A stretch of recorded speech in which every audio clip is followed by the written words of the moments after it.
In this video, we'll see how to add turn-based battles to your visual novel. To begin, we'll learn how to customize a character's appearance to fit a battle context. I want to add a weapon to the character. I start by selecting the layer where the hand will hold an object. Choose an image that matches the weapon I want to use, then confirm. Next, I select the object layer and choose the weapon I want to equip. Depending on the object, you may need to adjust the layer's position, rotation, or scale.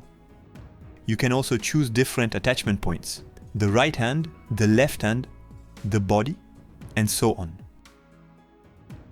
For this character, I'll use a katana in the right hand. I set up its attachment point. I adjust its position and orientation. Once the visual setup is done, I'll add animations for the battle context. I open the animation tab and create a new animation. Novel Studio offers built-in animation patterns for battle phases, but they may need to be adjusted depending on the shape of the weapon. I'll create a custom animation. I click Create, then select a reference animation. There's an animation for each weapon type and position. The animation is now loaded. I can browse through the timeline to preview and edit the animation keys. I select a joint and adjust its rotation. You can duplicate a key by selecting it while holding the Shift key. When you're done, name your animation and save it. The character now has a custom battle animation.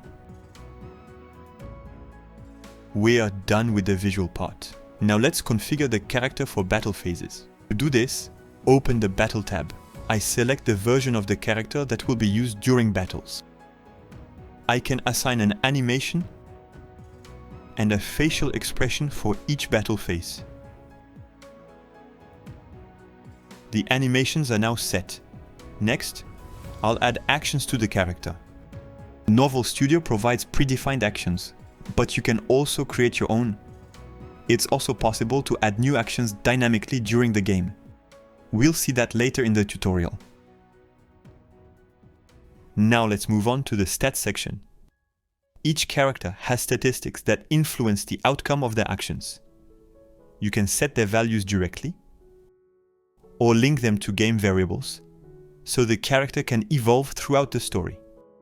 For this example, I have created a few variables. You can also add vulnerabilities, resistances, or absorption abilities depending on the nature of an attack. During combat, actions can modify a character's stats or vulnerabilities. My character setup is complete. They're ready to be used in battles. For 3D artists, you can import GLB characters with their own rig and animations. And for 2D artists, you can import your own drawings with different poses. We're done preparing the characters. Now let's create the battle phases. In the green gameplay blocks, there's a battle block. I'll add a battle block to the visual novel's story tree. I open it to edit it. By default, you'll see the Actions menu. This is the interface the player will use during battles. To customize it, I select it. I can adjust its position and personalize its design using Novel Studio assets or my own. Let's start by customizing the battle arena. I open the Scene tab. I choose a background. It can be a video or a simple image. I select background music.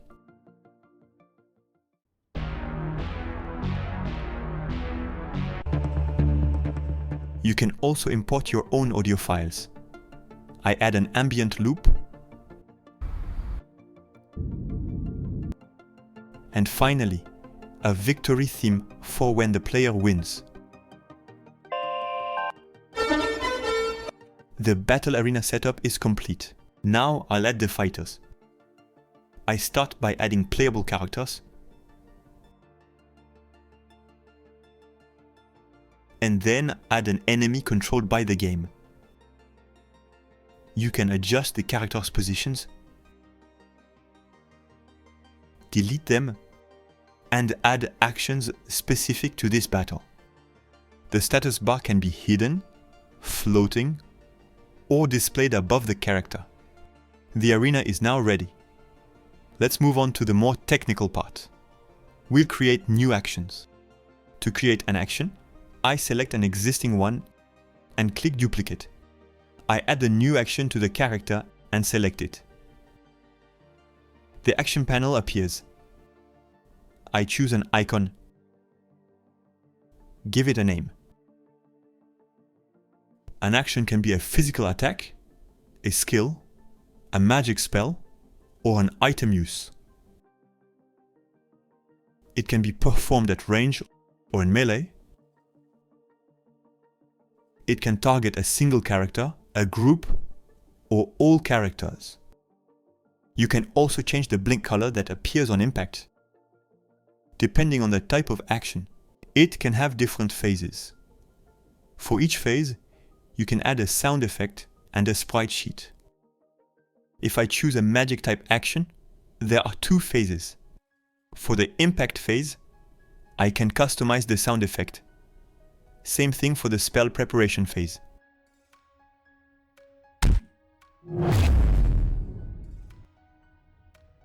And for each phase, you can also assign a sprite sheet. Once again, you can import your own sprite sheets.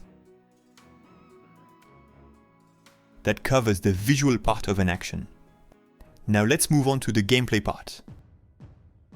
An action can be associated with an element. For example, fire, ice, or physical.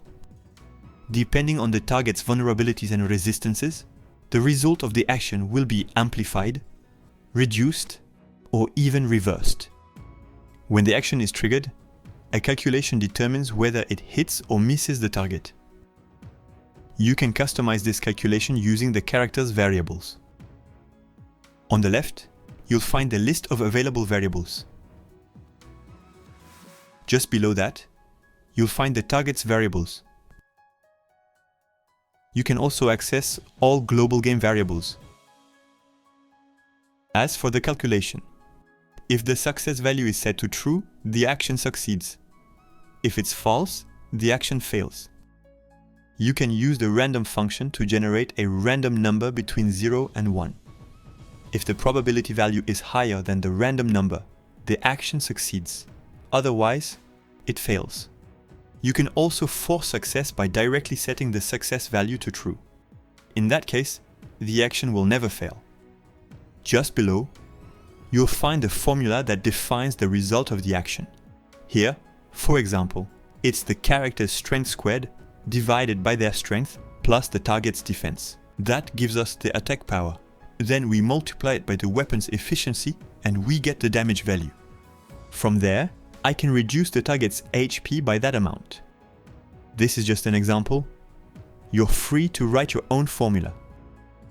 You can alter any attribute, life points, mana, strength, speed, and more. It's a bit technical, but it's all based on standard mathematical operators. Once the damage is calculated, you can define a variation level, set it to 0 if you want consistent results, or choose a percentage of variability. For example, 50%. For magical or technical actions, you can also limit the duration of the effect applied to the target. For example, you can set a duration of 8 turns. After 8 turns, the modified variables will automatically return to normal. Just below that, you can set the action cost. You choose a variable. When the action is used, that variable will be consumed. That's how you customize turn-based battle actions. For AI-controlled characters, you can set the probability of using each action depending on the character's remaining HP percentage. Each value is weighted relative to the character's other actions. That's it for actions. We've just seen how turn-based combat blocks work and how to create custom actions. To finish, let's see how to trigger a battle.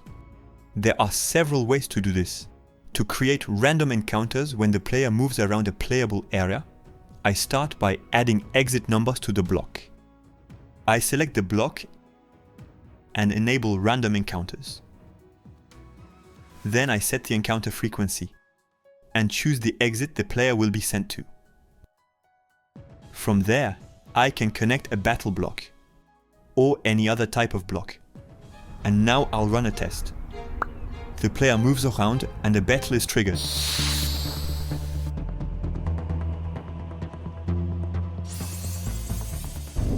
Depending on the outcome of the fight, the player will be directed to one branch or another. If the branch has no continuation, the player returns to their original position on the map. There's another way to trigger a battle. You can select a character on the map and enable aggro mode. When the player gets close, the enemy will start chasing them. The player will then be redirected to one of the defined exits. And that's the end of this part. Thank you for watching this tutorial.